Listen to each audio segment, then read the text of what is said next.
Oh, hell, they're calling the safety, man. Oh, y'all get your stuff on. Get everything on, man. They're calling the safety, man. I'll be in the back. Here comes the clipboard, man. Wonder if he brought something to eat. Hello and welcome to Safety Man Coming, the podcast about the people behind the cones on the roadway. For our first episode, our guest is Max Watson. Max has been in and around the highway construction business for almost 50 years. He's the reason I'm in the safety business now. As you'll hear, Max has seen a lot in his time and he has a passion for the work and the people. Let's dive in and hear it straight from him.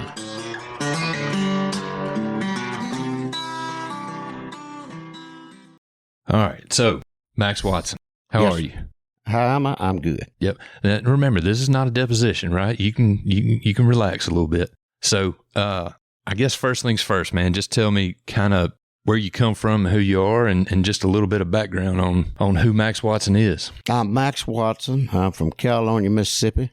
I know ain't nobody ever heard of that, but it's just south of Tupelo and north of Columbus. So my grandpa used to say it's south of Tupelo, which is right below One Below. That's right. And I raised up on a farm, small farm. I worked for farmers around, worked in grocery stores, and then I graduated from high school. And I did not want to go to college, so my daddy worked for a little company called Warren Brothers. He said, well, I'll get you on down there, but you're going to have to make it on your own. So I did, and the first day I was there, I dipped water all day long in a subdivision that had been undercut so that the curb and gutter was already in it.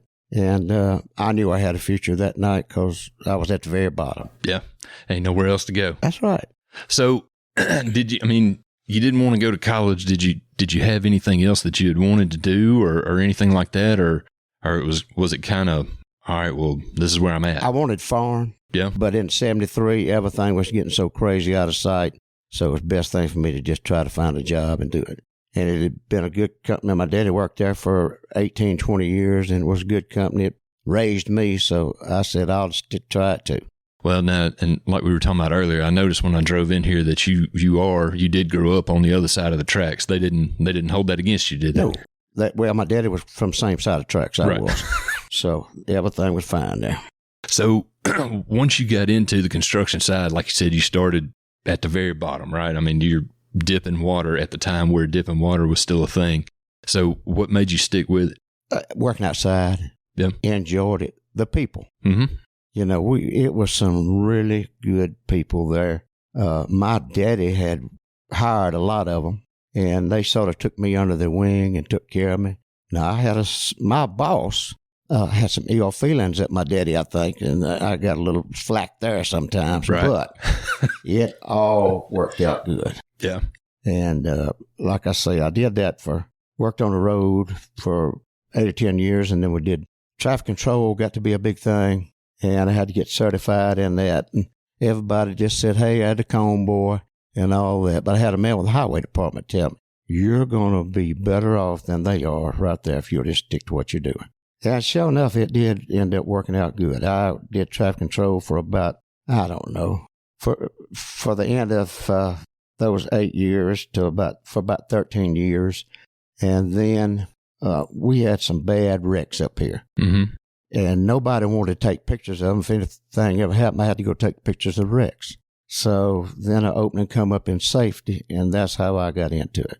So you kind of backed into the safety side of it then, and didn't go through the formal education, stuff like that. You really just, I guess in kind of those days, it was the thing nobody else wanted to do, and they got you they put you to do in different parts of it, and all of a sudden it starts to make sense and it kind of sticks. And that's what the man that hired me to do this, he said, with your years of experience out there and knowing the ins and outs of it, you're going to be know more than I have and been to 4 years of college. So that's what we did, and it did prove out to be good because I have done everything that anybody should have been fired for. I did it. So I knew what to look at when I started in safety. Yeah. And I was not greeted real well at the Columbus area because they all knew me and I knew them.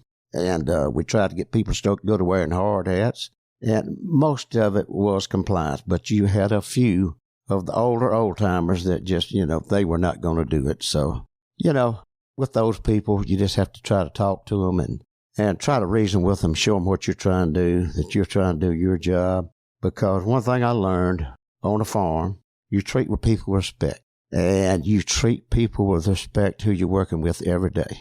And when you do that, you can get more than if you're trying to screw over them all the time.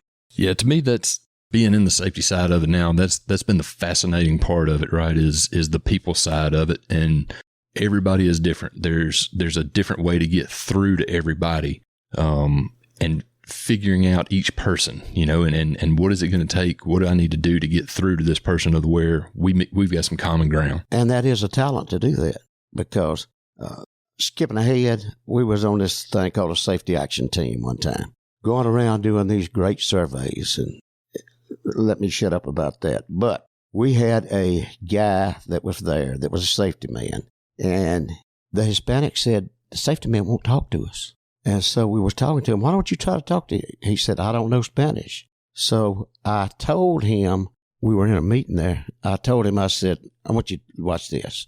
And I walked to one of the Hispanics, stuck my hand out, gave him a smile and shook it. He did the same thing in return.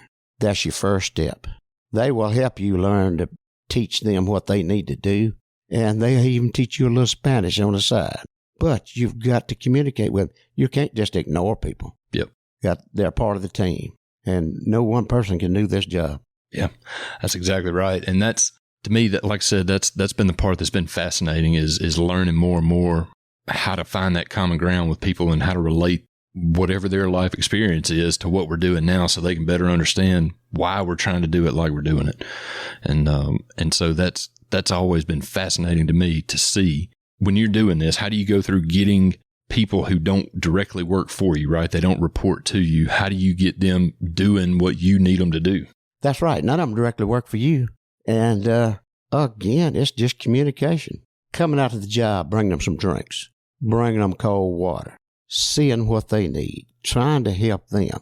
Don't just go out there with a camera and a clipboard in your hand and go to writing people up, because if you want to turn something off, you have just cut it off like the faucet when you do that. You've got to learn how to get along with people. See what they do.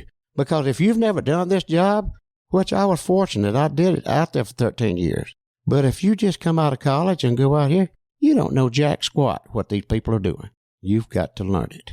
We had a program here one time in Mississippi where when they hired somebody that was going to be in management, or if they're going to be in work at the lab or whatever they're going to do, for 6 weeks you worked on the road crew, 6 weeks you worked at the shop, 6 weeks you did something else, worked at the plant, so that you've got a little idea of what's going on. Because it's easy to look back and say, well, that's crazy, I don't know why they do that. Get out there and see why they're doing it. Yeah. Now, I totally agree with that. And that is one that I still believe in, right? I mean, you can go to school and have as much schooling as you want, but, and I experienced it too, coming from the survey side, right? I came out, had a degree in surveying, and man, I knew some stuff about surveying. And when I first hit the ground, I figured out real quick, like, I didn't know a whole lot about how day to day to do what I needed to do, right? All these situations would come up that weren't in the book. And what do I do about that? And so, I don't know, that kind of helped me realize, I guess, when I got to the safety side, that you got to be a little pragmatic to an extent, right? By the way, how'd you get into safety? Well, it's a funny story that you know well. And this is not meant to be about me, but I appreciate you asking. So I was surveying for it, and I was out there at the dog track in West Memphis. And I had missed the safety meeting that morning because I think I was probably, at that point in my life, I was probably hungover and did not make it in time for the 6 a.m. safety meeting. But yeah, I was out there driving stakes, hot, sweating. And I saw you and Fred Swan come out, and y'all were, no offense meant at this time, but both of y'all kind of standing there pot-bellied, hand on your hips, looking at us out there working. And you asked me if I wanted to be in safety, and I looked down the road at all the stakes I had left to drive, and I looked at y'all talking about going to get ice cream, and I said, man, I can probably do that. Is that how you remember it? Yeah, I remember you said, well, I'd like a little time to think about it. Yeah. And I called him the next day at lunch. I said, meet me at McDonald's, I'll get you a hamburger. I said, have you made your mind up? Because we had to make this dude fast because his boss was out of town, and I was stealing him from him. So There you go. So if for some reason you ever hear this, Jim Smith, really, really sorry, you get the confession right there from Max as far as what happened. Lord, okay. Well, let's go back to when we were working. Yeah, 11 minutes in, and we've already started confessing things that we probably shouldn't. Well, there's one thing about it. There's a lot of things that can't be confessed ever. Yeah. Now, let me tell you about some of the stuff about working with people. Okay. I was doing the traffic control, and I was always one of the last ones in. One day I was coming in, and I saw the service truck pulled over on the side of the road up above the shop by some bushes. Then I saw the road operator get out and put 2 5-gallon cans out there. And I sort of figured it could have been gas, but I didn't know. So I waved at them when they come on by and passed me. I let them turn in, and I looked out there, and sure enough, it was gas. So I got both the cans of gas and carried it home. No, I'm joking. I moved on a little side road where I could see him and had him sitting in the back of my truck. He came up there, and he was looking, couldn't find out where he had put them. And I hollered at him, "Hey, you looking for something?" And he got a little ashy when I did that. And I said, "Look, you take this stuff, and I ain't saying nothing about it, but if you ever do it again, I'm going to have to turn you in." Now, what did that do for the relationship with me and that man? Yeah, you did a lot. Yeah, that's what I'm talking about. Then when you go back to ask people to do something, and I wasn't in safety then, I was just doing traffic control. But there's things that you have to do. Sometimes look the other way. Now, if it had been $10,000, that'd have been a different story. And gas probably wasn't 75 cents a gallon then. Right. But, if you can steal it, it's better. Yeah, that's exactly right. Free is always better. Yeah. Well, it does make a huge difference. And I heard somebody say one time before, you can't fire your way to safety, right? You can't fire your way to success. And so if that's the case, we've all got to learn from our mistakes. And you don't learn from your mistake if the first time you make one, you get fired for it. So there's got to be there's a middle ground somewhere in there for most things, right? Some things are, the one strike and you're out. But for a lot of stuff, like you got to be able to learn from it. And those people sometimes will be really good mouthpieces for you later on for everything else. They'll be the one to tell other people, "Hey, look, you can't do that," Let me bounce around and go back. You were talking about all the schooling you can have doesn't make you know everything. We had a guy get hurt real bad where the roller was rolling towards the paver, and he went to back up, and they told me that the transmission messed up on it. And he ran up on the paver. And when he did, it degloved that guy's hand. His leg. And he was in the hospital in bad shape for a long time. So they told me to go down there and see what happened. So I called them. They told me where the rollers were parked, and I went down there, and they had 2 of them. I want to say they was Cat 340Cs, but I'm not sure. I can't remember the model number. But they were parked head to head. And they said, "You can see the marks on the back of that roller where it hit it, or the front of it." I said, "Okay." So I was looking at the front of it, wasn't no marks there. I walked around, looked at the back of it, and you could see where it happened. And this safety person at the head down there then, he ruled by the iron fist. And they were fixing to sue Caterpillar for everything they were worth because that equipment malfunctioned. So when I got down there and saw what had happened, they had the mat rotated on the mat. So if you're going forward to the paver, you had to have it pulled backward. And what happened was he had it just like that. Mm-hmm. And when he got up there and saw he was getting too close, he pulled back further, and that shot him forward further. Right. And that's how it happened. But they were fixing to, make millions and millions of dollars on Caterpillar. That's what they're going to do. Right. But it took a dumb butt that had never done nothing to come down there and figure that out. Yeah. Yeah, and that's always a scare with those rollers, right? Because the seats turn back and forth. You can move side to side. It's real easy to get confused about which direction you're supposed to be going. But the backup alarm only works in reverse. Mm-hmm. And that's what I keep trying to tell people on those spreaders. If you hear that backup alarm coming to you, they got that thing rotated. They need to turn it. Exactly right. That's a very good point. So once you got in and got to doing all this and started experiencing the safety side of it, right? And you're learning how to deal with people. You're also learning how to manage incidents and things like that and what to do when something happens. You're learning yourself how to train other people and things like that. So once you get going with all that, what made you stay with it? Because it's not always it's not always, unicorns and rainbows, Now, right? this is not the most glamorous job you could ever have. Right. People will call you the most no count on the job. Right. And they'll tell you that to your face because they know there's no repercussion for them. So, and I'll tell you, from my time since you and I, well, while we worked together, but also in my time since then, lots and lots of people know you or know of you, and you're either famous or infamous, depending on how they got to know you. How their interactions were. Right. Yeah. So, that is definitely how it works out. You can't be best friends with everybody, right? You never will be. Yeah, you can't be. Even sometimes you and I had some little disagreement. I know that Fred and I had a few disagreements over the air conditioning in the office, but that's neither here or there. We're talking about construction work now. That's right, yeah. We started doing drug testing after I'd been in this for about 3 years. So everybody had to get trained to collect urine and to get a breathalyzer and learn how to work that. So when we got that, they started wanting us to do some unannounced testing. Mm-hmm. We did all the randoms, but wanted to do some unannounced testing also. So I went out one day to do some testing, and you find out a lot about people. We went out to do some alcohol testing, and there was one man that he was already on a job, and they said they're going to get him, but he never did come up. So as I was packing my stuff up, getting ready to leave, he finally come up. I said, "Come on in, man. I've been looking for you." Mr. Max, I got to tell you. I said, "What?" He said, "I had some marijuana this weekend, and I just can't take this test." I said, "Well, this is your lucky day, because all we're doing is testing for alcohol today." And so I tested. I said, "But now I got to tell you, we do have a drug program, and if you had marijuana, it takes 30 days to get out of your system. After about 33 days, I'm going to come get you, and we're going to test." Yeah. Guess what? He wouldn't test. Yeah.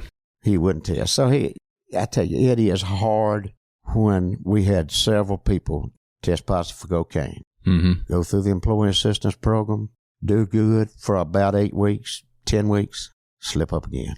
Yeah, that's anecdotally, that's kind of been my experience too. We don't have the program's there, and we certainly try to use it when that has come up in the past, and typically we don't get a lot of good results out of it. We always have something similar to what you're talking about happen. So if you hadn't gotten into construction, what would you probably have been doing with the looking back on the skills that you turned out you probably had? Farming would have been the only thing I really wanted to do. Yeah. Because you started your own boss. You worked your own pace, but you got to work. Mm-hmm. And that's why it didn't bother me working in construction, because we work from can to cane all the time. Yep. And you tell you're going to be off one day, and guess what? You ended up working. You just had to suck it up, buttercup, and go. Yeah. I always hated those about 3 o'clock on Friday afternoon is where you get the call. It's like, yeah, we're going to work on Saturday. It's like, man, I already got plans, And then our Sunday. Yeah, that too. Luckily, by the time I came along, most of the Sundays were over with. But with the night work on the interstate, you start on Sunday night, so you could have Sunday night all the way through Saturday afternoon if you timed it just right. Night work was one of the worst things that you had to do. It was good because it was less traffic sometimes, but I don't care how many lights you got out there, you can't see as good. Mm-mm. And if you're laying mix, it really doesn't look as good because you'll think it's the worst thing in the world. Come back out the next day, looks pretty good. Yeah, when you look down through there, you see those lights from a distance kind of skimming the top of the road. It looks like it might as well be a gravel road down through there. Like a rub board. Yeah, and you come out the next day, and it's like, man, we may get an award on this one. It's smooth. Ride's good. Yep. So night work is one of the things that probably sets highway construction apart from a lot of the other construction because of, it is an integral part of heavy highway construction is doing night work. And the thing of it is, if that's all you were dedicated to was just night work, that's fine. But we were doing day work also. And I would work, I'd get home at 4 or 5 o'clock in the morning, sleep till 10, 11 o'clock, and then go out, work till the night crew come out, be there at the safety meeting, be with them.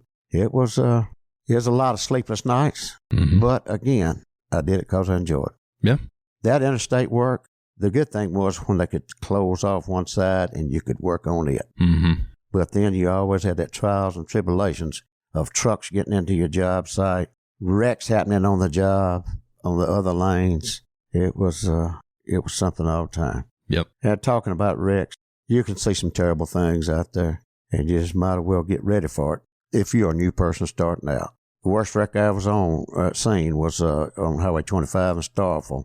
A group of surveyors were headed back to Jackson, and a drunk come around the curve on Highway 25 and run into them on head-on. Killed 5 people. Jeez.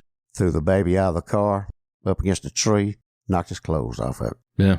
Golly. I mean, it's stuff you don't forget. Yeah, no joke. And that was February 25th, 1979.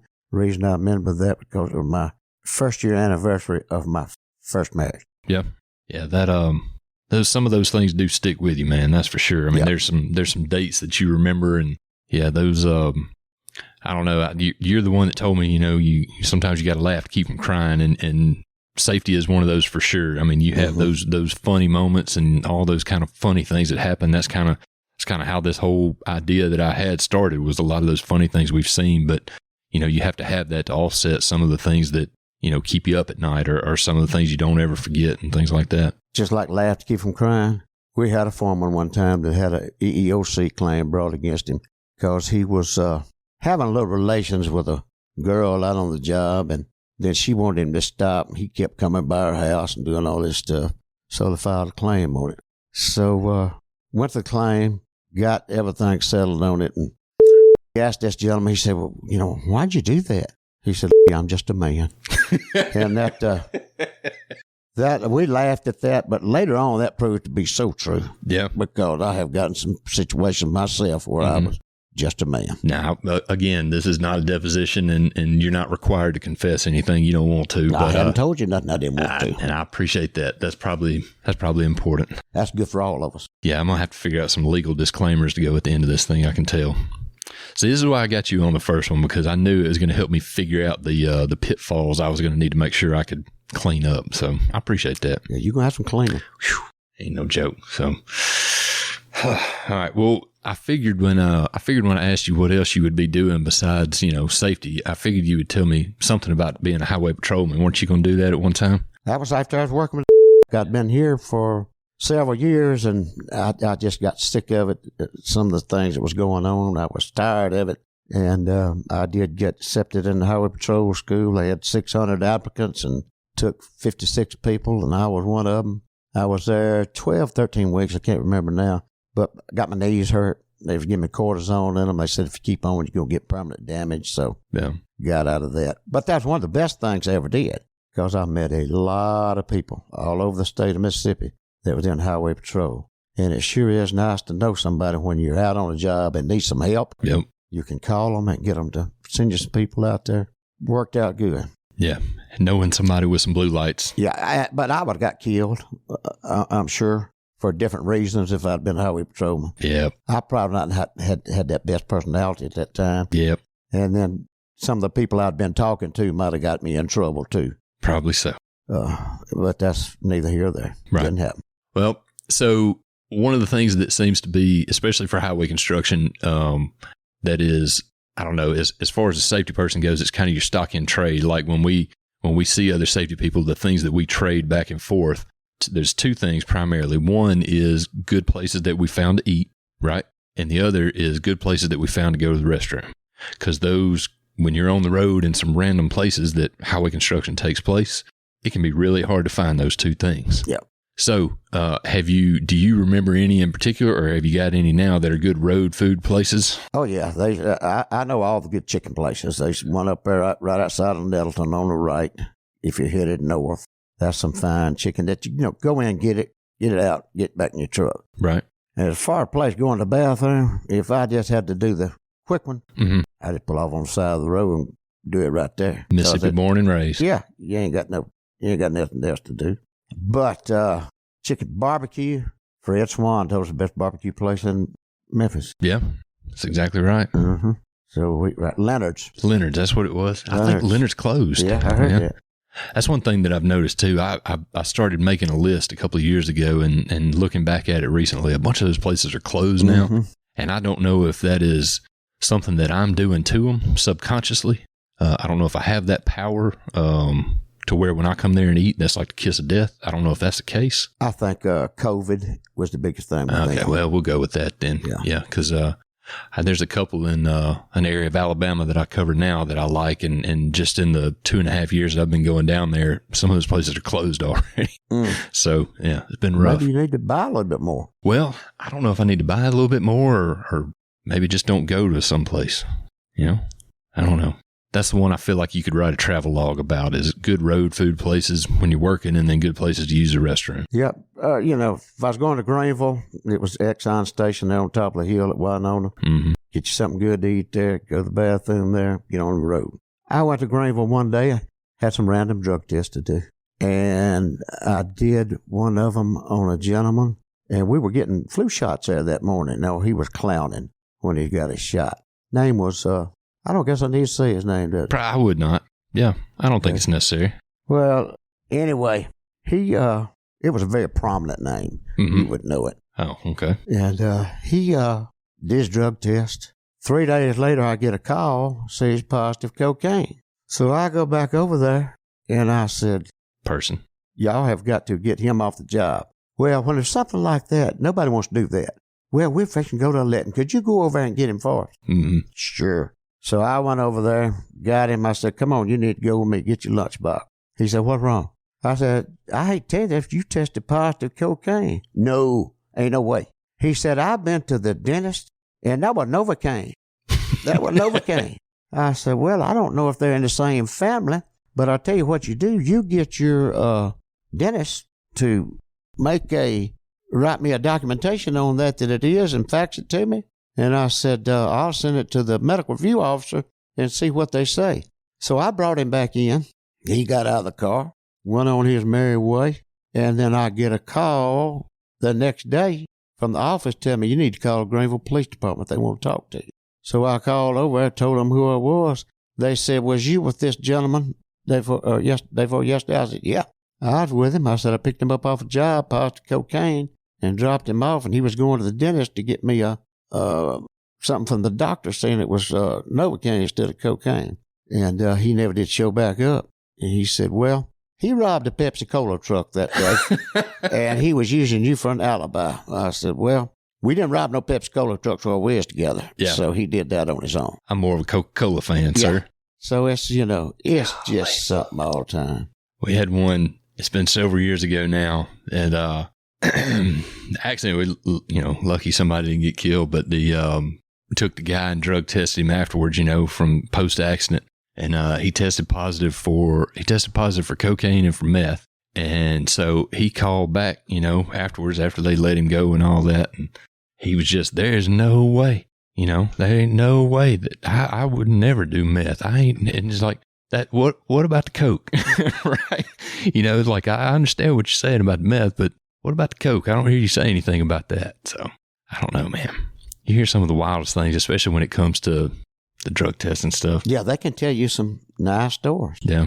I have been a part of some interesting situations that come around drug testing stuff and alcohol testing, but post-accident, just, you don't ever know what you're going to come across, man. Oh yeah, we're going to talk some more about the people side of it, and just, one of the things that I've noticed, and one of the things that I've struggled with as I have, progressed in my safety career that you forced me into is, as you start out as a safety rep, right? You're basically dealing with people all the time. You're doing training. You're doing those, accident investigations. You're doing site visits and walking and talking and all that kind of stuff. And you get, if you're that type of person, a people person, and enjoy being outside, like that fits really well, right?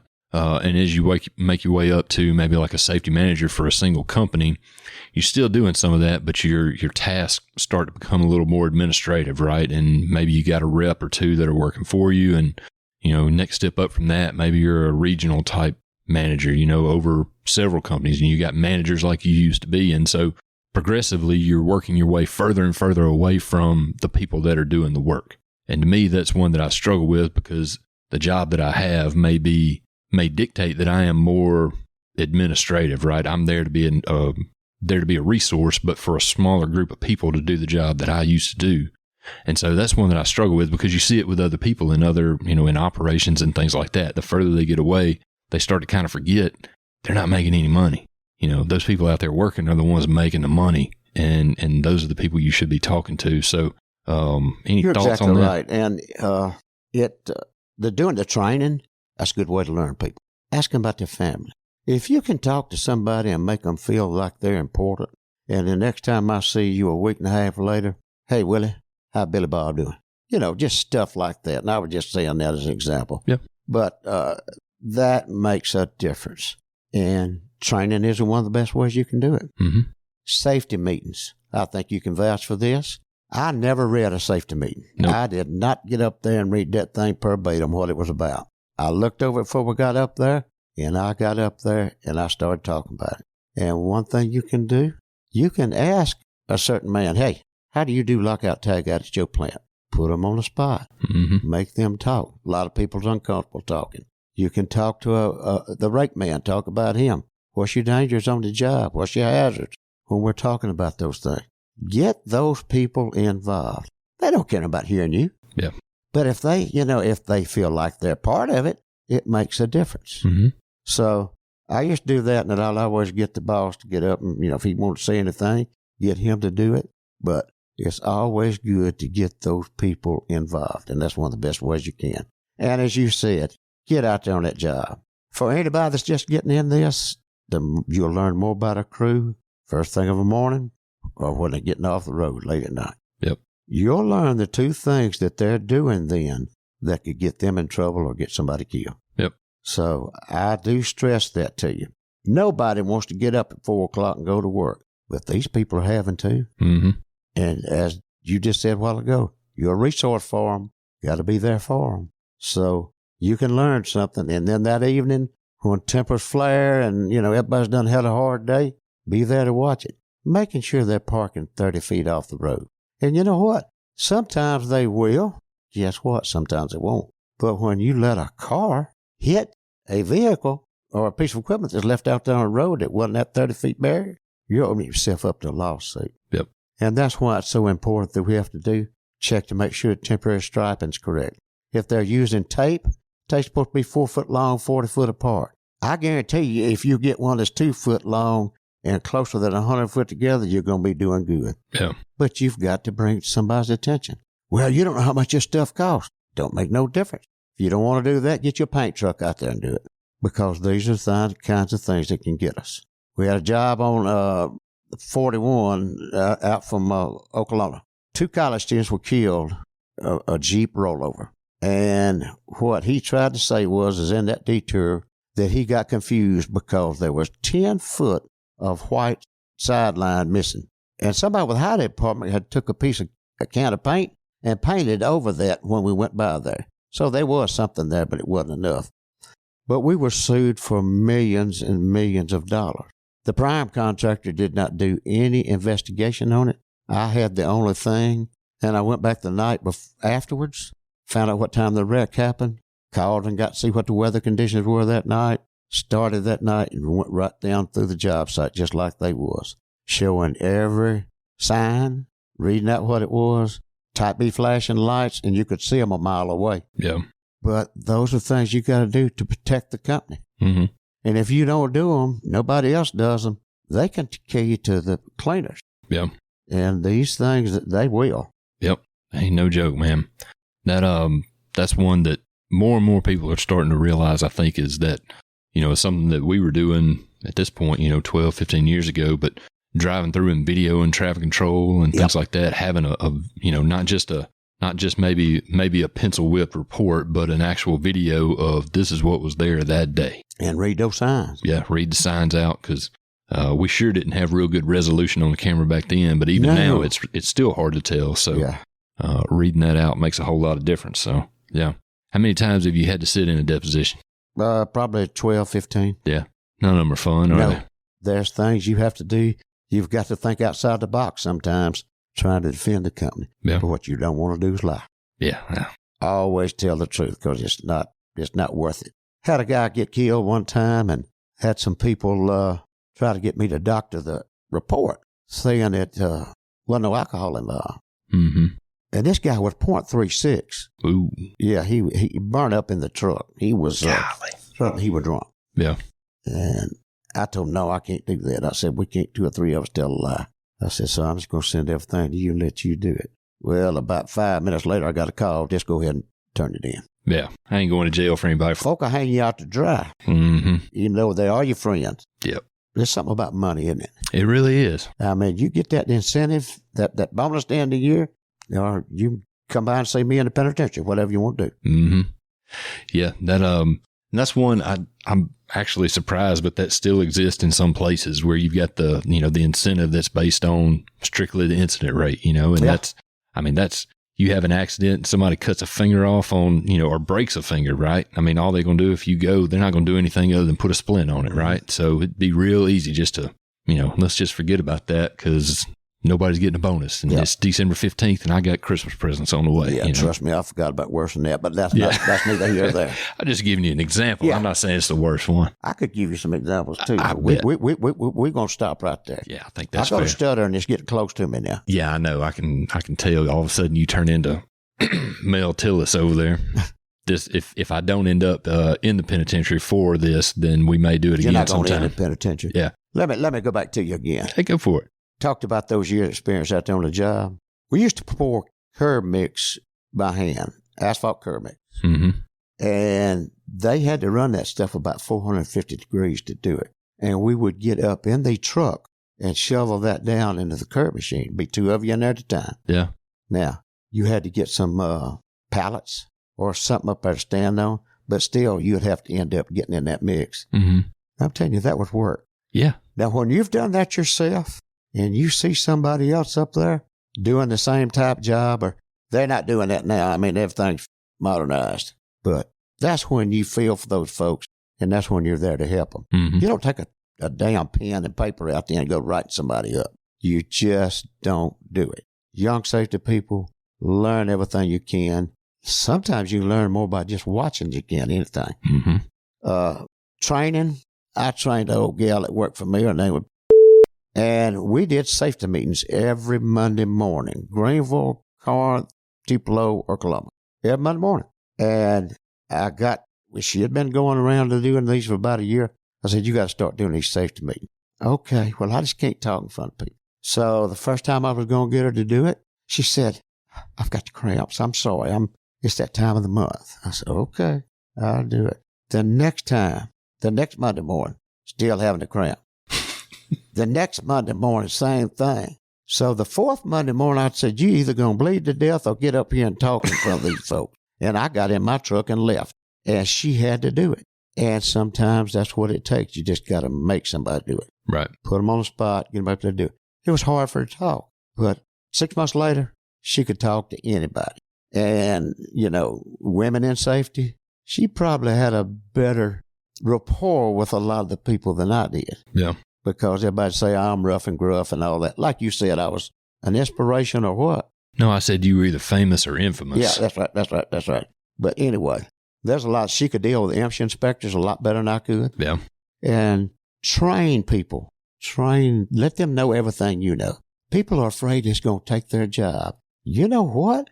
All it's going to do is open up opportunities for you. Yep. So don't be afraid.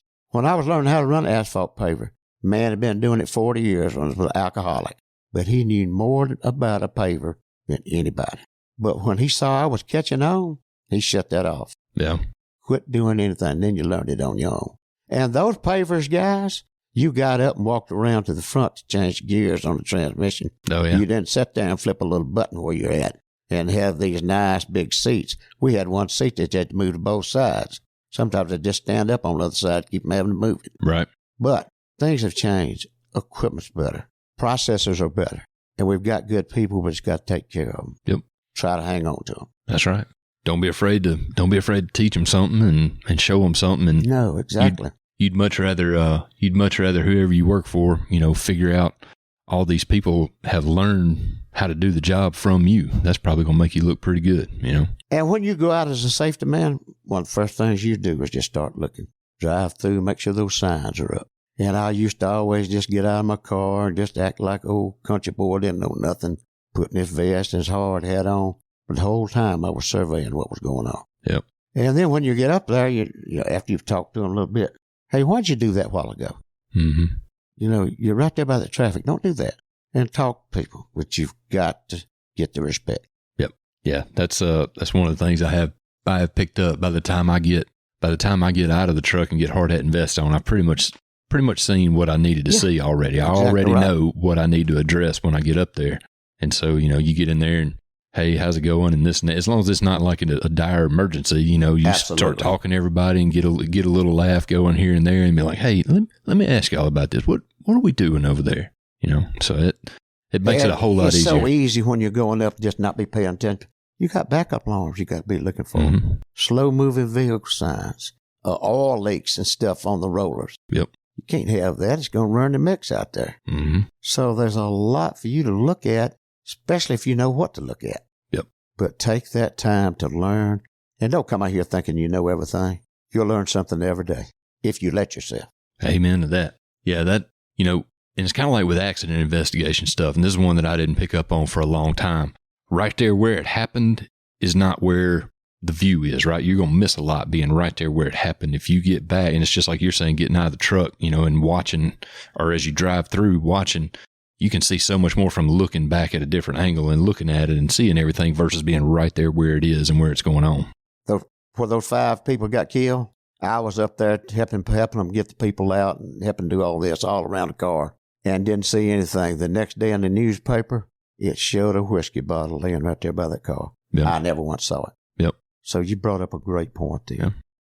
Yeah, it's great point. Yeah, that's being, not getting in a hurry, just stand back, take the time to let it all absorb into your brain a little bit. And then, that one that I picked up on too is just, when you get up there, just play dumb, right? And hey, what are y'all doing? Why are you doing it the way you're doing it? And just ask questions. For one, people want to share knowledge, right? They want to tell you about it.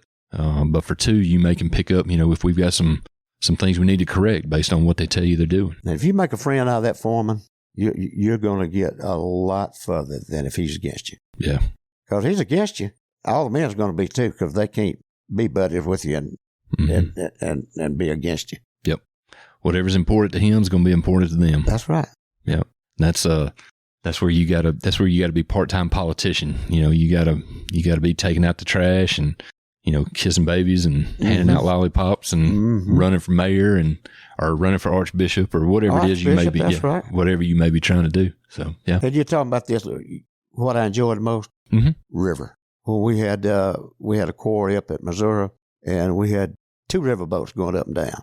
And I'm telling you, I enjoyed that. And they didn't have anybody that was spending any time with them. And when I went out there and was trying to learn from them, man, they treated me like I was somebody. Have supper ready or lunch ready or breakfast ready every time I was come out there. They'd save me something. Yeah. They knew I was coming.